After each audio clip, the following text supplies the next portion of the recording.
ஸ்ரீரங்கம் நம்பெருமாள் தங்க குதிரை வாகனத்தில் எழுந்தருளி வையாளி உற்சவம் நடைபெற்றது.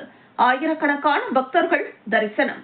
108 வைணவ ஸ்தலங்களில் முதன்மையானதும் பூலோக வைகுண்டம் என போற்றப்படுவதுமான ஸ்ரீரங்கம் அரங்கநாத சுவாமி திருக்கோவிலில் தை மாதத்தில் நடைபெறும் பூபதி திருநாள் எனப்படும் தை தேர் திருவிழா கடந்த 23ஆம் தேதி கொடியேற்றத்துடன் தொடங்கி நடைபெற்று வருகிறது. தினசரி நம்பெருமாள் பல்வேறு வாகனங்களில் எழுந்தருளி பக்தர்களுக்கு காட்சியளித்து வருகிறார். உற்சவத்தின் 8ஆம் நாளன்று நம்பெருமாள் தங்க குதிரை வாகனத்தில் புறப்பட்டு திருவீதி உலா நடைபெற்றது. அதனைத் தொடர்ந்து தை தேர் அருகே வையாளி உற்சவம் நடைபெற்றது. அப்போது நம்பெருமாளை தை தேர் அருகே இருந்து சிறிது தூரம் தூக்கிக் கொண்டு நேர்வையாளி, கோணவையாளி என 3 முறை சுற்றி சுற்றி ஓடுவார்கள்.